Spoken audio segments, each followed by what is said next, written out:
जय श्री कृष्णा दोस्तों आज जो अपने इनकम टैक्स में हमने चैप्टर नंबर 1 बेसिक कॉन्सेप्ट का फिनिश किया था, एक बार उसका क्विक रिवीजन कर लेते हैं कि हमने 9-10 लेक्चर में कैसे चैप्टर नंबर 1 बेसिक कॉन्सेप्ट को ख़त्म किया, और ताकि अगले चैप्टर जो लेसन नंबर 2 है एग्रीकल्चर इनकम पे हम प्रोसीड कर पाएँ। तो दोस्तों ये आप देख रहे हैं, मैंने बुक ओपन कर लिया है। लेसन नंबर 1 था बेसिक कॉन्सेप्ट। हमने इसमें क्या क्या समझा कि भाई कैसे इनकम टैक्स एक्ट बना, क्या क्या उसके लिए ज़रूरी है, कैसे कंप्यूटेशन ऑफ इनकम होती है, कैसे हम इनकम टैक्स को कंप्यूट करेंगे और इनकम कंप्यूट करने के बाद उस पर टैक्स कैसे कंप्यूट करेंगे। तो दोस्तों इस तरीके से हम एक बार क्विक रिवीजन कर लेते हैं ताकि आप लोगों के लिए अंडरस्टैंडिंग थोड़ा सा सही रहेगा और क्विक रिवीजन भी हो जाएगा। अब ये है अपना चैप्टर नंबर 1 लेसन नंबर 1। तो ये लेसन नंबर 1 बेसिक कॉन्सेप्ट, हमने इसमें क्या क्या समझा था। ऑब्जेक्टिव में हमने देख लिया था कि हमें क्या क्या जानना है, income tax rule, notification, circular, और ये सारे हमें चाहिए ताकि हम tax planning, tax evasion, tax avoidance और टैक्स मैनेजमेंट में डिफरेंस पता कर पाएँ। फिर बेसिक में हमने देखा कि जो इनकम टैक्स है, इनकम टैक्स कौन रेगुलेट करता है दोस्तों, वो रेगुलेट करने के लिए है एक डिपार्टमेंट है, उसको क्या कहते हैं हम, CBDT। इसको क्या बोलते हैं, CBDT। तो central board of direct tax है, वो सेंट्रल बोर्ड ऑफ टैक्स, ये यहाँ पे लिखा भी है, central board of direct tax है, ये ही रेगुलेट करती है इनकम टैक्स एक्ट। हम पढ़ रहे हैं इनकम टैक्स एक्ट 1961 की बात कर रहे हैं। तो ये 1961 में जो भी प्रोविजंस है इनकम टैक्स एक्ट के, वो सारे हम यहाँ पे कवर करेंगे। और हम आगे बढ़ते हैं दोस्तों। इसके लिए हमने ये भी देखा था कि अगर इनकम टैक्स के गवर्नमेंट की वेबसाइट पे जाके देखना चाहें तो ये है www.incometaxindia.gov.in। इस पर आप जाके इनकम टैक्स एक्ट डाउनलोड कर सकते हैं, कोई भी चीज़ चाहे तो आप पढ़ भी सकते हैं। और ये रही इसकी वेबसाइट की डिटेल। दोस्तों ये सब वो नॉलेज है जो आपको एज ए ग्रेजुएट पर्सन होना ही चाहिए, ताकि आपको पता तो रहे कि यार इनकम टैक्स जैसा कोई सब्जेक्ट है और उसमें कौन कौन से टॉपिक्स हैं, और इनकम टैक्स का अगर हम प्रैक्टिकली वर्क करने का मुझे मौका मिले तो मैं कहाँ पे जाके चीज़ें देख पाऊँगा और कहाँ पे ये सारे काम करने हैं। तो इसीलिए इन्होंने बहुत अच्छी तरीके से सिलेबस प्लान किया हुआ है ताकि आपको अच्छे से अंडरस्टैंडिंग मिले, ताकि आप कल के अगर इंडस्ट्री में जाते हैं या खुद अपना काम भी करने की कोशिश करते हैं तो आपको अंडरस्टैंडिंग रहे।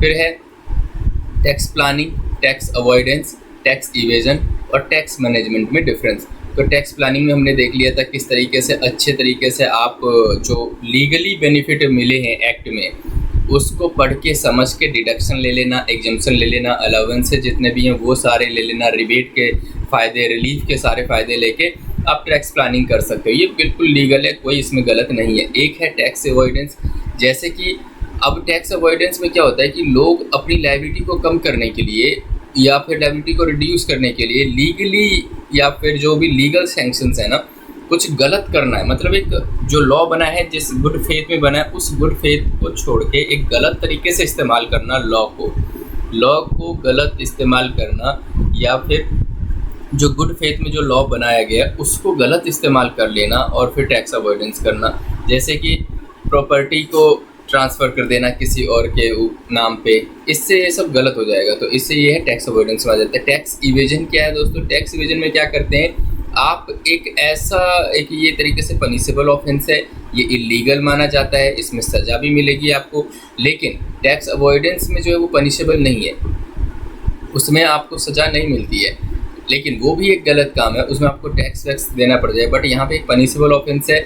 यहाँ पे क्या होगा, इसमें आप प्रॉपर अकाउंट्स मेंटेन नहीं करते, डॉक्यूमेंट गलत बना लेते हैं, अपनी जो इन्फॉर्मेशन है उसको छुपाने की कोशिश करते हैं, वो है टैक्स इवेजन। और टैक्स मैनेजमेंट क्या होता है दोस्तों, टैक्स मैनेजमेंट है कि आप लॉ को पढ़ें, प्रोविज़न समझें लॉ को, पास्ट में जो भी चीज़ें हुई हैं, प्रेजेंट में जो फाइलिंग हुई है और फ्यूचर में जो उसकी करेक्टिव एक्शंस करें।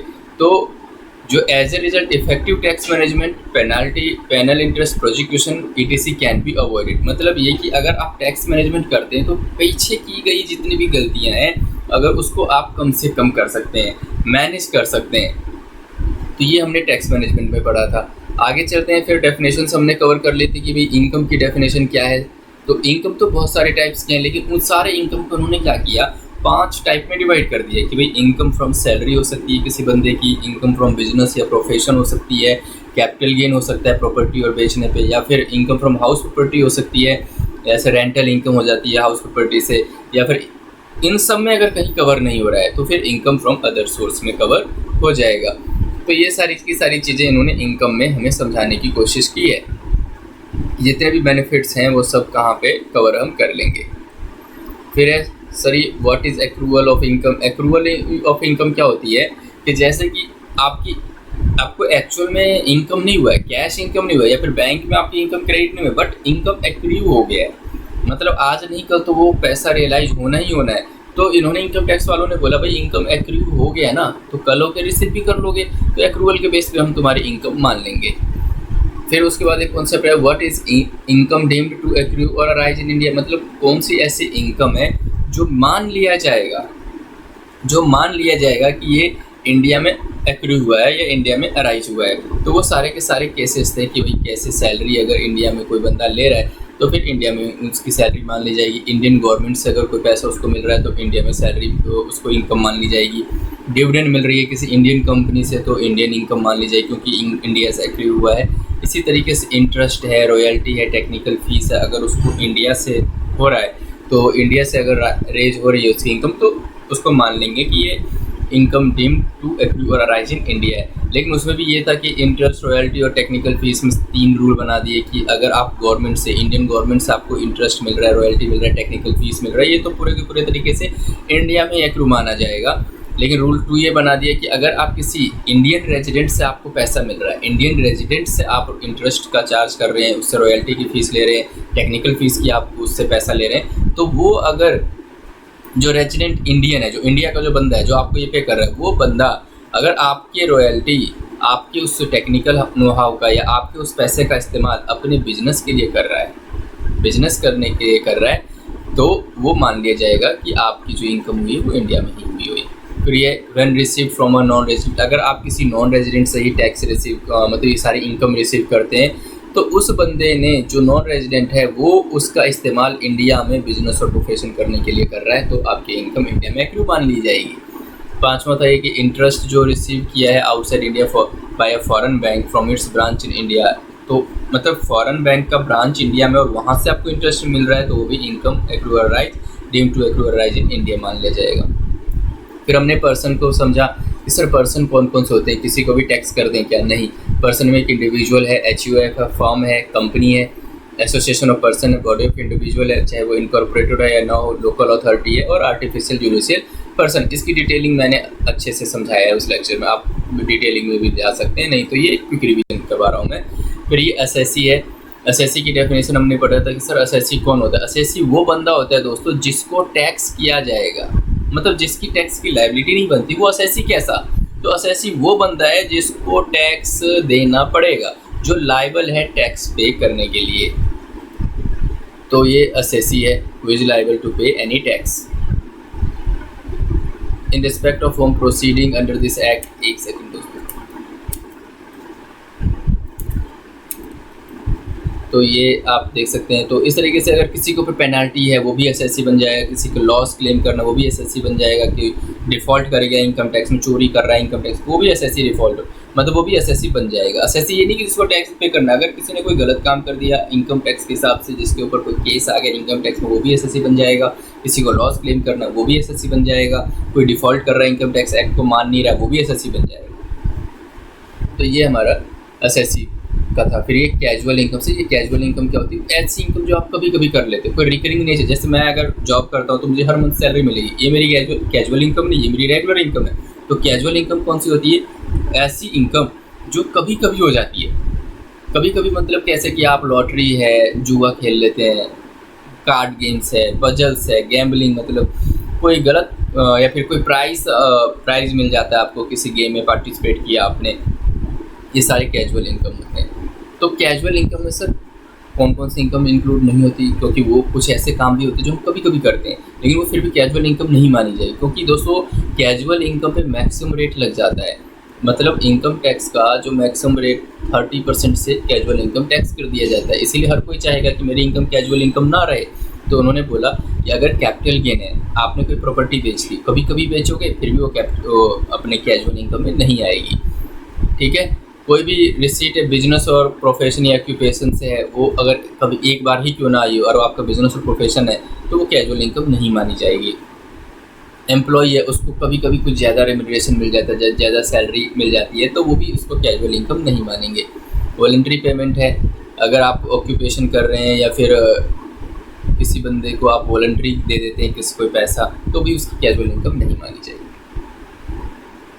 फिर हमने समझा था प्रीवियस ईयर का मतलब क्या है। प्रीवियस ईयर का मतलब होता है वो इनकम, वो ईयर जिसमें आप इनकम एक्रू करते हैं या अराइज करते हैं, मतलब वो ईयर जिसमें, या वो फाइनेंशियल ईयर जिसमें आपने पैसे कमाए, वो फाइनेंशियल ईयर या वो प्रीवियस ईयर जिसमें आपने पैसे कमाए, वो ही साल क्या कहलाता है, प्रीवियस ईयर। तो अगर इस हिसाब से देखूं तो सर इस टाइम कौन सा प्रीवियस ईयर चल रहा है, तो इस टाइम प्रीवियस ईयर चल रहा है 21-22। कब से शुरू हुआ ये? 1 अप्रैल 2021, 1 अप्रैल 2021 से 31 मार्च 2022। तो ये है आपका प्रीवियस ईयर। सर आगे बताइए, प्रीवियस ईयर तो समझ में आ गया, फिर कुछ एक्सेप्शंस है दोस्तों। प्रीवियस ईयर का मतलब ये होता है कि जो 1 अप्रैल से लेके 31 मार्च तक शुरू होता है और जिसमें आप इनकम रेज करते हैं, अराइज होती है, आपकी इनकम होती है। लेकिन सर कई केसेस में ऐसे भी तो होते हैं कि ज़रूरी नहीं ना कि हर प्रीवियस ईयर 12 महीने का ही हो। मान लो कि मैंने जून से ही बिजनेस शुरू किया है, तो मेरा तो 1 अप्रैल 2021 से बात बनेगी नहीं। तो दोस्तों ऐसे केस में क्या है, प्रीवियस ईयर आपका 12 महीने से कम का भी हो सकता है, लेकिन असेसमेंट ईयर कभी भी 12 महीने से कम का नहीं होगा। जैसे कि मैंने जून से शुरू किया ना, तो जून से मेरा प्रीवियस ईयर शुरू हो जाएगा। लेकिन सर ये असेसमेंट ईयर क्या होता है, मैं आगे देखता हूँ, आगे बताता हूँ आपको असेसमेंट ईयर का भी कॉन्सेप्ट। तो ये एक्सेप्शन भी बता दिया कि जो कौन से ऐसे केसेज हैं जिसमें मैंने income previous is not taxable immediately. मतलब ये होता है दोस्तों, असेसमेंट ईयर का कॉन्सेप्ट ये है कि आप पैसे जिस साल में कमाते हैं, पैसे आप जिस साल में कमाते हैं उसको कहा जाता है प्रीवियस ईयर। वो इसलिए कहा जाता है क्योंकि उसको जो टैक्स है ना वो अगले साल में देना है। मतलब 21-22 में जो मैं इनकम कर रहा हूँ उससे मुझे टैक्स कब देना है, 22-23 में देना है। तो जब हम 22-23 में अपनी टैक्स की कंप्यूटेशन करेंगे तो वो करेंगे हम 21-22 के लिए। इसीलिए उस नज़रिए से ये जो साल है वो प्रीवियस ईयर कहलाता है, क्योंकि मैं 22-23 में अपनी इनकम कंप्यूट करूंगा। तो 22-23 के हिसाब से जो 21-22 है वो तो प्रीवियस हो गया, पिछला साल हो गया। तो जो 22-23 है वो क्या है सर, जिसमें आप टैक्स कंप्यूट कर रहे हैं। तो दोस्तों एक साल आपने खूब पैसा कमाया, अब 22-23 में आप उस पर 21-22 में खूब पैसा कमाया, अब 22-23 में आप उस पर टैक्स दे दोगे। तो जिस ईयर में आप टैक्स दे रहे हो दोस्तों, या जिस ईयर में आपको टैक्स देना है, वो ईयर क्या कहलाता है, वो है असेसमेंट ईयर। जिस ईयर में आपके टैक्स की कंप्यूटेशन होती है वो ईयर क्या कहलाती है, असेसमेंट ईयर कहलाती है। तो असेसमेंट ईयर का जो जस्ट पिछला है जिसमें आप इनकम कमाया वो आता है प्रीवियस ईयर। तो आप खुद ही सोचो, क्या असेसमेंट ईयर कभी भी 12 महीने से कम का होगा? नहीं, वो कभी नहीं हो सकता है। मैंने 30 जून से लेकर 31 मार्च 2022 तक पैसे कमाए, तो भाई 22-23 1 अप्रैल 2022 से लेके 31 मार्च 2023, तो कभी पूरा 12 ही महीने होगा, ये कम होने का कोई चांस ही नहीं है। तो हर इनकम को जो आप कमा रहे हैं उसको जो टैक्स किया जाता है, वो टैक्स किया जाता है अगले साल। ठीक है ना दोस्तों? तो अगले साल जब टैक्स किया जाता है उस ईयर को बोलते हैं असेसमेंट ईयर। लेकिन कुछ एक्सेप्शंस है जिसमें आप अगले साल का वेट नहीं करते, भैया तू अभी के अभी टैक्स दे दे यार, प्रीवियस ईयर में ही टैक्स दे दे। वो एक्सेप्शंस यहाँ पे देखा है। जब कोई नॉन रेजिडेंट है, वो शिपिंग का बिजनेस कर रहा है, इनकम जो परमानेंटली, मतलब ऐसा पर्सन जो परमानेंटली इंडिया छोड़ के जा रहा है लंबे समय के लिए, तो उसको बोलेंगे तो टैक्स दे के जा भाई, पता नहीं अगले साल असेसमेंट ईयर में तू रहेगा नहीं रहेगा टैक्स देने के लिए, अभी दे के जा। या एसोसिएशन ऑफ पर्सन है जो कोई रजिस्ट्रेशन ही लेते हैं, अपना काम कर लेते हैं, आर्टिफिशियल जो रिसेंट पर्सन है वैसे काम कर लेते हैं, उनको कहते हैं अभी के अभी टैक्स दो, क्योंकि तुम तो बिजनेस बंद कर दोगे, गायब हो जाओ, सारे अलग अलग हो जाएंगे, तो अभी दो। या कोई बंदा अपने बिजनेस को डिसकंटिन्यू कर रहा है तो अभी दे देगा। ये सारे हमने एक्सेप्शन देखे थे। असेसमेंट ईयर मैं ऑलरेडी एक्सप्लेन कर चुका हूँ दोस्तों अच्छे से।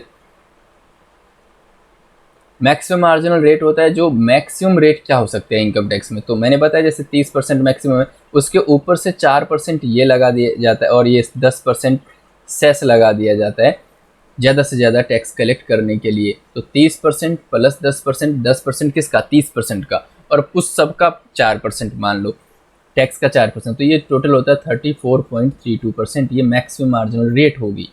तो ये मैक्सिमम मार्जिनल रेट यहाँ से आप सीख सकते हैं, मतलब अपने पता कर लिया। आगे चलते हैं, चार्ज ऑफ इनकम टैक्स। ये हम ऑलरेडी देख चुके हैं कैसे फाइनेंस एक्ट यूज होता है। अगर हम 21-22 की बात करें अब जो 21-22 चल रहा है, इसके लिए फाइनेंस एक्ट कौन सा एप्लीकेबल होगा? फाइनेंस एक्ट 21, इसके लिए फाइनेंस एक्ट 21 एप्लीकेबल होगा, ठीक है ना। तो फाइनेंस एक्ट 21 वही सारी की सारी चीज़ें यहाँ पे बताई गई हैं। हम क्विक रिवीजन कर लेते हैं, अपने 10 लेक्चर में हमने क्या क्या सीखा था। Basic principles of income tax, basic principle income tax हमने देख लिया था भाई। इनकम टैक्स कहाँ से लेना है? एनुअल टैक्स है। इनकम टैक्स एक एनुअल टैक्स है जो टोटल इनकम पे लगता है, मतलब साल में एक ही बार टैक्स लगता है। ये टैक्स जो है वो एनुअल फाइनेंस एक्ट में, तो हर साल जो फाइनेंस एक्ट आता है वो डिसाइड करता है किस हिसाब से टैक्स लगाया जाएगा। फिर टैक्स जो चार्ज किया जाता है उसके लिए इनकम कंप्यूट करनी पड़ती है, उसके ऊपर फिर टैक्स, जो भी टैक्स ऑलरेडी आपका कट चुका है या एडवांस कोई टैक्स दे चुके हैं वो सारा लेस कर देंगे, फिर जो आएगा वो आपको टैक्स देना पड़ जाएगा। फिर कंप्यूटेशन ऑफ इनकम हमने देखी थी कि भाई कैसे कैसे 5 हेड की टोटल इनकम होती है।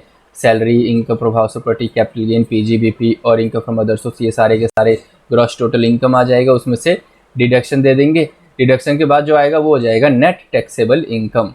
Net taxable income, rounding off की बात हो रही है दोस्तों। राउंडिंग ऑफ का मतलब ये कि अगर आपका टैक्स 1,10,508 है तो आपको देना पड़ेगा 1,10,510। अगर ये 502 होता तो देना पड़ता 500 रुपये। तो मतलब ये कि आप मल्टीपल ऑफ 10 करो कि 5 से पहले है तो पीछे चले जाओ, 5 से ज़्यादा है तो आगे चले जाओ, जो 10 से मल्टीप्लाई हो जाए। 508 है तो 510 दे दो, 505 है, 504 है तो 500 दे दो। फिर कंप्यूटेशन ऑफ टैक्स लायबिलिटी हमने देखी थी। टैक्स लायबिलिटी में क्या पढ़ा था हमने? टैक्स लायबिलिटी में देखा कि सर जो स्पेशल रेट वाले इनकम है उस पर तो सबसे पहले स्पेशल रेट लगा दो, फिर निकाल लो नॉर्मल, फिर नॉर्मल वाले पे नॉर्मल टैक्स रेट लगाओ, फिर रिबेट दे दो, रिबेट के बाद फिर सरचार्ज लगाओ, एजुकेशन सेस लगाओ, हेल्थ सेस लगा दो, उसके बाद फिर रिलीफ दे दो 89 का, फिर इंटरेस्ट पेनल्टी है कुछ तो वो ऐड कर दो, फिर प्रीपेड मतलब पहले से अगर कोई टैक्स उन्होंने दिया हुआ है वो लेस कर दो, TDS, TCS, मैट क्रेडिट, और इस तरीके से आ जाएगा टैक्स पेबल। अब आगे चलते हैं। हमने देखा टैक्स का रेट क्या चल रहा है, टैक्स के रेट क्या है। तो दोस्तों आपके जो असेसमेंट ईयर है ये क्या कह रहे हैं? 20-21। तो 20-21 असेसमेंट ईयर है, मतलब प्रीवियस ईयर कौन सा हो गया इसका? 19-20 का दिया हुआ है आपके सिलेबस में। तो इस हिसाब से प्रीवियस ईयर अगर 19-20 है तो उसमें इन्होंने बता दिया भी स्लैब रेट क्या है। अगर कोई बंदा 60 साल से ज़्यादा है और 80 साल से कम है तो 3 लाख तक नील है, 3 से 5 तक में 5% देगा, 5 से 10 में 20% दे देगा, और 10 से ऊपर में 30% दे देगा। अगर बंदा 80 से ऊपर है तो 5 तक कुछ नहीं देना उसको, 5 लाख तक कुछ नहीं है, 5 से 10 के बीच में 20% है, और 10 से ऊपर है तो 30% है। ये सब मैं डिटेल से पढ़ा चुका हूँ दोस्तों, मैं यहाँ पे एक क्विक रिवीजन करवा रहा हूँ इसलिए थोड़ा सा फास्ट हूँ मैं। आप चाहें तो डिटेल में, अब मैं डिस्क्रिप्शन में सारे वो जो लेक्चर्स हैं चैप्टर 1 से रिलेटेड वो उसके लिंक शेयर कर दूंगा ताकि आप पढ़ सकते हैं। फिर सिचुएशन नंबर 3 है, अगर कोई बंदा नॉर्मल है जो 60 से नीचे है तो 2.5 लाख तक नील है, 2.5 से 5 में 5%, और 5 से 10 में 20%, और 10 से ज़्यादा है तो 30% देना पड़ेगा। जितने फॉरेनर्स हैं ना उनके लिए वो बूढ़े वाली जो है ना 3 लाख 5 लाख वाली वो नहीं है एप्लीकेबल, उनके लिए 2.5 लाख ही रहेगी। फिर हमने फर्म के लिए देखा, फर्म के लिए 30% है। कंपनी में देखा, कंपनी के लिए 30% है। अगर फॉरेन कंपनी है, विदेशी कंपनी तो 40% है। अगर वो डिविडेंड डिस्ट्रीब्यूट करते हैं तो 15% से डिविडेंड डिस्ट्रीब्यूशन टैक्स देना पड़ेगा। फिर रिबेट हमने देखा 87A में कि अगर आपका जो ग्रॉस टोटल इनकम है माइनस 80C से लेके 80U तक अगर वो 5 लाख से कम बन जाता है तो आपको कुछ टैक्स नहीं देना। आपका जो टैक्स बनता है 12,500 रुपये वो छूट दे दिया जाएगा, उस पर आपको टैक्स देने की ज़रूरत नहीं है, उस पर आपको टैक्स देने की ज़रूरत नहीं है। फिर अब आया सर ये सरचार्ज क्या है? तो दोस्तों अगर आप इंडिविजुअल हैं, HUF है, AOP है, BOI और आर्टिफिशियल जुडिशियल पर्सन है, तो अगर 50 लाख तक आपकी इनकम है तो कोई सरचार्ज नहीं है। लेकिन 50 से लेके 1 करोड़ के बीच में है तो 10% टैक्स का 10% सरचार्ज देना पड़ेगा। 1 करोड़ से लेके 2 करोड़ के बीच में आपकी इनकम है तो टैक्स का 15% सरचार्ज देना पड़ेगा, और 2 करोड़ से लेके 5 करोड़ के बीच में तो टैक्स का 25% सरचार्ज देना पड़ेगा, और 5 करोड़ से ऊपर है तो 37% सरचार्ज देना पड़ेगा। फर्म और कोऑपरेटिव सोसाइटी के लिए अगर 1 करोड़ तक है तो नील, कोई सरचार्ज देने की ज़रूरत नहीं है। 1 करोड़ से ज़्यादा है तो 12% सरचार्ज देना पड़ेगा। डोमेस्टिक कंपनी है 1 करोड़ तक है तो कोई बात नहीं, 1 से 10 के बीच में है तो 7% और 10 से ज़्यादा है तो 12%। अगर फॉरेन कंपनी है तो 1 तक नील, और अगर 1 से 10 के बीच में है तो 2% और 10 से ज़्यादा है तो 5%। ये सब याद करना पड़ेगा, थोड़ा सा मेमोराइज और प्रैक्टिस करेंगे तो याद हो जाएगा। फिर हमने हेल्थ एंड एजुकेशन सेस देखा था कि 10वीं तक के बच्चों को पढ़ाने के लिए 2% ले लेते हैं आपके टैक्स का, 12वीं तक पढ़ाने के लिए 1% ले लेते हैं, और आपकी हेल्थ प्रोवाइड करने के लिए, हेल्थ सर्विस प्रोवाइड करने के लिए 1% ले लेते हैं। इस तरीके से टोटल मिला के 4% टैक्स का कैलकुलेट कर लेते हैं, मतलब आपसे कलेक्ट कर लेते हैं हेल्थ एंड एजुकेशन सेस के नाम पे। फिर मार्जिनल रिलीफ है कि सर अगर 50 लाख तक तो आपने बोला कि कोई सरचार्ज देने की ज़रूरत नहीं है, लेकिन अगर 50 लाख 100 रुपये हो जाते, 50 लाख के बाद 51 लाख रुपये हो जाता है, 1 लाख की वजह से मुझे 10% का वो देना पड़ जाएगा। तो उसमें भी बोला कि देखो जी, आप पूरे 51 लाख पे कैलकुलेट कर लो सरचार्ज, 50 लाख पे फिर कैलकुलेट कर लो, और फिर दोनों में देखो कि टैक्स कितना बढ़ गया। अगर 1 लाख इनकम बढ़ने से मेरा टैक्स 5 लाख बढ़ गया है तो वो बोलेगा आप सिर्फ इनकम ही ऐड कर लो टैक्स में ना, फिर वो 50 जो एडिशनल इनकम टैक्स है वो देने की जरूरत। मतलब ये कि 50 लाख पे जो टैक्स आ रहा है और 51 लाख पे जो टैक्स आ रहा है, वो ये बोल रहे हैं कि अगर 1 लाख इनकम बढ़ने की वजह से 5 लाख का टैक्स बढ़ गया, सरचार्ज की वजह से बढ़ गया, तो आप एक काम करो वो इग्नोर कर दो। 50 लाख पे जो टैक्स आया ना उसमें सिर्फ ये 1 लाख जो बढ़ा हुआ इनकम है वो ऐड कर दो और उतना मुझे दे दो। तो ये इस तरीके से मार्जिन रिलीफ का कॉन्सेप्ट है, ताकि किसी को दुख ना पहुँचे यार इतना कम पैसा कमाने की वजह से इतना ज़्यादा टैक्स देना पड़ जाएगा। फिर स्पेशल रेट है, special rate of tax on certain income. कुछ ऐसी स्पेशल इनकम होती है जिसपे स्पेशल रेट है, जैसे हमने कंपटीशन में देखा था ना कि स्पेशल इनकम पे स्पेशल रेट दे देना। दोस्तों जो लॉन्ग टर्म कैपिटल गेन है, मतलब घर बेचा है और वो लॉन्ग टर्म वाला है तो 20% टैक्स देना पड़ता है। शॉर्ट टर्म कैपिटल गेन है तो 15% देना पड़ता है, और कैजुअल इनकम पे 30%। ये सब स्पेशल इनकम है, इसके लिए स्लैब का बेनिफिट नहीं मिलता है। फिर राउंडिंग ऑफ हम ऑलरेडी देख चुके हैं। फिर miscellaneous provision, exemption and deduction. Exemption और डिडक्शन में डिफरेंस क्या है दोस्तों? डिडक्शन होती है कि आपने इनकम कंप्यूट कर लिया, उसमें डिडक्शन मिल जाएगी, बट एग्जाम्पशन क्या, वो इनकम ही एग्जाम्प्ट होगी, मतलब वो इनकम ही कंप्यूट नहीं होगी, इनकम को कंप्यूटेशन में कंसिडर करेंगे ही नहीं। तो वो एग्जाम्पशन एंड डिडक्शन में का डिफरेंस हमने समझ लिया। तो method of accounting cash accounting और मर्केंटाइल सिस्टम हो सकती है। ये है समरी। अब समरी में मतलब वही है कि हमने क्या क्या इसमें देख लिया है। तो इस तरीके से दोस्तों हमने ये चैप्टर नंबर 1 फिनिश किया था, और मैंने ये क्विक रिवीजन करवा दिया है ताकि आप को ज़्यादा परेशानी ना हो। और अब हमारा जो नेक्स्ट लेक्चर में जो नेक्स्ट टॉपिक शुरू करेंगे वो रहेगा लेसन नंबर 2 एग्रीकल्चरल इनकम। उम्मीद करता हूँ कि आपको ये रिवीजन जो मैंने क्विक रिवीजन कराया है चैप्टर नंबर 1 का, लेसन नंबर 1 का, वो समझ में आया होगा। फिर भी कोई डाउट है तो दोस्तों कमेंट बॉक्स में ज़रूर बताएं, और अगर अभी तक चैनल सब्सक्राइब नहीं किया तो प्लीज़ चैनल सब्सक्राइब कर लीजिए। मैं यहाँ पे बिल्कुल फ्री में आप लोगों को पढ़ाने के लिए तैयार हूँ, और अपना इंडस्ट्रियल एक्सपीरियंस भी शेयर करूँगा ताकि आपको ये बता पाऊँ कि भाई क्या एग्जैक्टली रिक्वायरमेंट है इंडस्ट्री में। क्योंकि इंडस्ट्री में कई सारे ऐसे बच्चे आते हैं जिनको आइडिया नहीं होता है कि उनकी शुरुआत कैसे होगी और उनको कौन कौन सी नॉलेज चाहिए जिसके बेस पर वो इंटरव्यू क्रैक करेंगे। मिलते हैं दोस्तों नेक्स्ट लेक्चर में, लेसन नंबर 2 शुरू करेंगे और बहुत ही अच्छे तरीके से उस चैप्टर को भी समझेंगे। और जब वो चैप्टर फिनिश हो जाएगा तो मैं ऐसे ही क्विक रिवीजन करा दूंगा, और मेरी कोशिश रहेगी जैसे जैसे चैप्टर्स ऐड होते चले जाएंगे मैं वैसे वैसे क्विक रिवीजन भी कराता चला जाऊंगा। मिलते हैं नेक्स्ट लेक्चर में।